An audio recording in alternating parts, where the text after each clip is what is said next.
Question one, what are your guys' thoughts on the Vikings trading Justin Jefferson? And what did you think of the Colin Cowherd proposed trade, so my boss, of trading Jefferson, the number 11 pick, and next year's first to go up to New England's number 3 pick in the draft? Ziggy, would you like to start this one off as one of the residential Vikings fans? I'm not going to say anything untoward about your boss, Paul. I'm just going to say this. We're an NFL GM to make that pick. The owner would block it, fire the GM, and blacklist them from ever getting a job.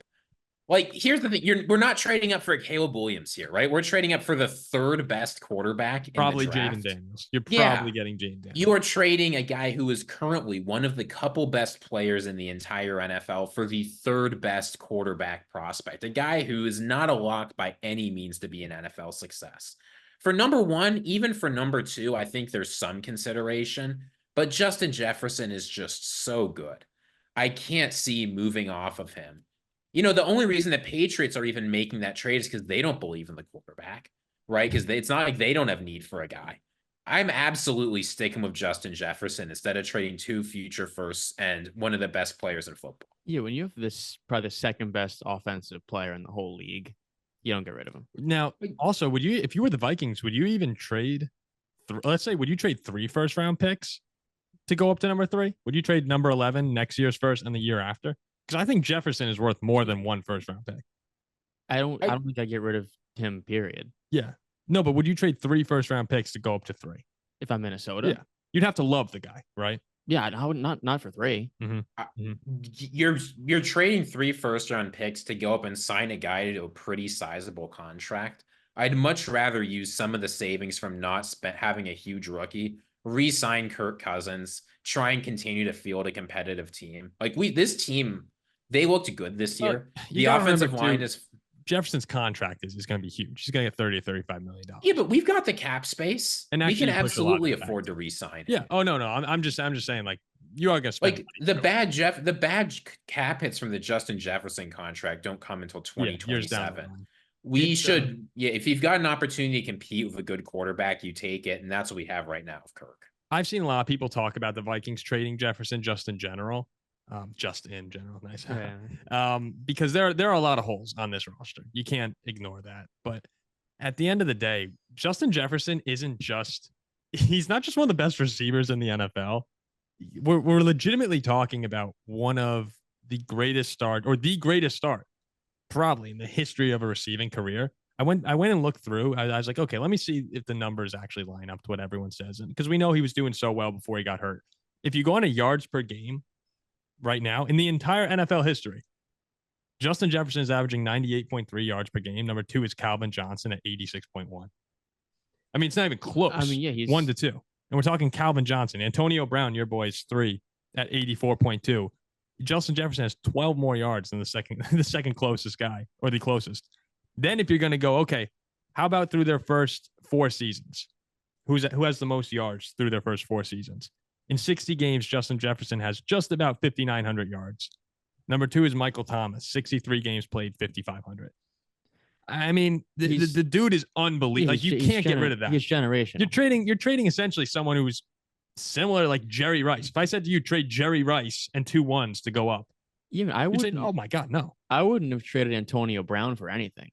And it's a similar situation. There are guys like Jalen Waddle, Terry McLaurin. I'm just saying around that area, there are very good receivers who you can package and you can go up for your quarterback. Yes. But absolute, unless if it was Caleb Williams, there's not a world where I'm even thinking about trading Jefferson. I wouldn't do it, period, for anything. No, I know you don't like Caleb. But Ziggy, if the Vikings could guarantee themselves Caleb Williams, would you then consider a Jefferson trade, or are you just if it's Jefferson straight up, yeah, I think you have to consider it. But if we're talking Jefferson and a bunch of future firsts, at a certain point, you've just got, when you have a player who's hit, you just have to keep them around. I don't know, as a Vikings fan, I have to imagine the team feels the same. I'd be devastated to watch a Justin Jefferson walk to bring in a rookie quarterback. And like every single time Caleb Williams struggles, because here's the thing, Justin Jefferson's probably putting up like 2,000 yards next season, right? Imagine Justin Jefferson puts up 2,000 yards and Caleb Williams isn't immediately a superstar. How bad would you feel? I get it that you need a quarterback. Justin Jefferson really Justin Jefferson is the quarterback. You can put in whoever you want. He's a one-man offense. Vikings fans would flip out if they traded him. I mean, like, we love him. Cousins is playing next year. I think Kirk is still coming back. Keep Kirk up.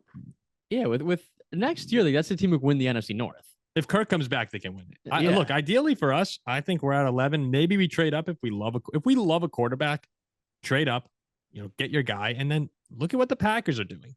The Packers are having a lot of success for 30 years now, and it's because they're not rushing the QB in. So if the Vikings want to go up to 3, they definitely don't, and probably would not include Justin Jefferson in any trade. It's just fun to think about these things.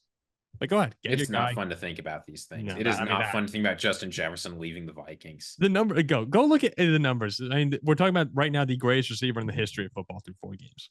That's it. He's generational. Well, Randy Moss's numbers are ridiculous. All right, let's go on to question 2 here. Ziggy, would you move a little to your left? Normally Ziggy can see himself, but since we're dealing with the shift studio. All right, question 2 here. Was the best Super Bowl that you remember watching? So not one that has happened when we didn't see the Bills Giants game, we didn't see 49ers Bengals. Best Super Bowl that you remember watching. Jack, I know what you're gonna say. Yeah, I mean I'm gonna include all sorts of bias. It's the Steelers Cardinals. I mean we're down late. Big Ben's 98-yard drive to win the game. Antonio Holmes in the corner, hands down. I think that play, while in my opinion the helmet catch is the most spectacular play I've ever seen in my life. I think Holmes is just better. No, I think the Holmes Roethlisberger is the most skilled play I've ever seen. Yeah, like that. The throw, the catch, the toe tap, it was just unbelievable. Oh, yeah. There were 3 defenders in the area. There was a lot of luck with Manning and Tyree, but that toe drill was probably the most skilled play I've ever seen, quarterback receiver in general. Ziggy, how about you? Big Ben, Kurt Warner. People are not going to like this answer, but it is the true answer. Super Bowl 53, Rams Patriots. Oh my God. Look, Paul, you know this. I'm a defense guy. Watching Bill Belichick have one of the greatest coaching performances of his entire career. Watching Aaron Donald absolutely wreck a game. Just seeing 2 all-time great defenses go at it. Paul, it was watch the game back. It was so much fun. Ziggy, this is an all-time great defense. That is a ridiculous thing. I had 4 games written down that I thought were great. Steelers Cardinals was one of them. Look, you guys don't like watching real football. It's okay. You'd rather see like 1,000,000 to 999,000. No, you'd rather watch 10-3 in a Super Bowl. No, I mean, look, Patriots Falcons. I thought was insane. You missed half. I had a stomach bug. Jack was really sick. Yeah, I had a stomach bug that night. Actually, in the bathroom over here. That was the worst for me. That game was so good. Patriots Seahawks was great. One of the few plays I've ever had my jaw hanging from when on the Malcolm Butler interception. For me, it's still Giants Patriots. Even though what were we 8, 9, probably 9 years old at the time. I mean that game. I just remember, especially being in New York. We went to church and the priest at the end of mass goes, and you know what? We don't normally pray for this, but let's go Giants. God, I was rooting so hard for the Patriots in that game. I know, hard. I actually kind of caught the fever here, and not at the undefeated all. season. I was rooting for Randy Moss, but I mean the end of that game, that Eli Manning drive, the people forget Asante Samuel had the game go through his hands. When you watch the highlights of that 4th quarter, just dropped an interception. I mean, that game with the storylines are just so damn good. That's my number 1.